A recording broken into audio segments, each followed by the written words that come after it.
are so happy you have been found. You know who you are. Like, I'm Sarah. He says, you are part of a royal family. You can be chief someday. You are a princess in this country.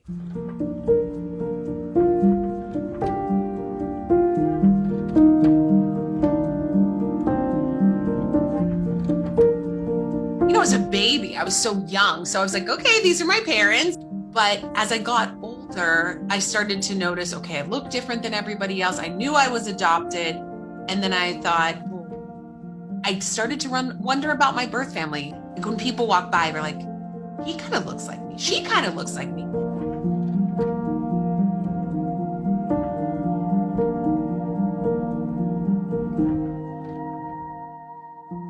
Her name was Lillian Pearl Matheny. And then I found out, unfortunately, that she passed away of cancer.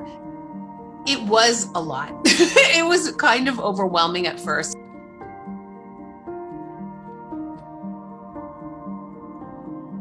Being adopted in West Virginia during that time, what was it like for an African man in West Virginia in the 70s going into the 80s with a white woman? That's what had me go, maybe I should give him a break.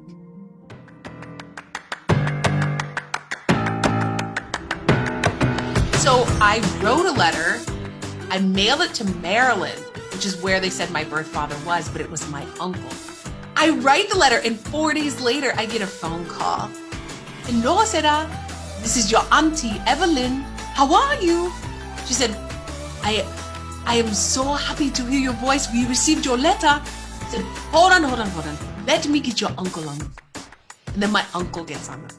He's the one who revealed it. He says, oh, Sarah, we are so happy you have been found. You know who you are. Like, I'm Sarah. He says, you are part of a royal family. Your great-grandfather was a paramount chief. Your grandfather was knighted Justice of the Peace by the Queen of England. You can be chief someday. You are a princess in the country. And I was literally, I was thinking, what in the world is he talking about? This is a little bit overwhelming. And he said, we're going to contact your father in Sierra Leone. He's going to be so happy to meet you. And probably it took about 2 weeks.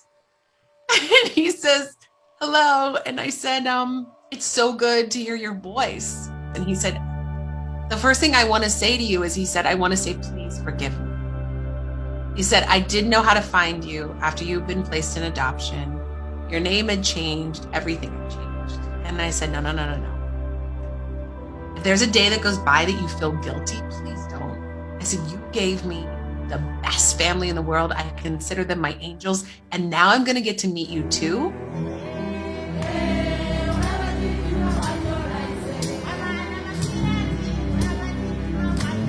My birth father came with this beautiful green African dress, and he had a matching green shirt. And I said, okay, we're going to be twins. This is great. And we rode the next day on what I call the bumpy roads to Bumpea. So we have this beautiful bright green grass everywhere. The trees are beautiful. And as we arrive, all of a sudden, there's a little boy running in all white right beside the car. And then he runs up ahead. Little did I know he was letting everybody know, she's coming.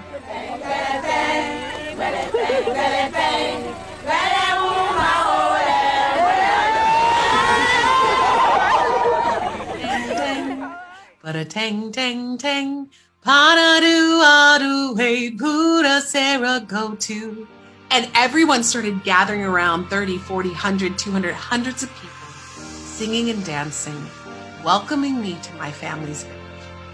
And it was beautiful to be welcomed and loved, and just, it was so spectacular.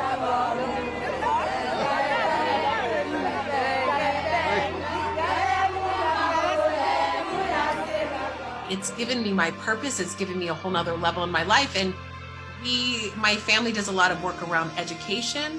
We're doing work to keep girls in school. We created a nonprofit doing public health. It definitely gave me a deeper sense of myself. And it was a lot, but it also, I wouldn't want it any other way.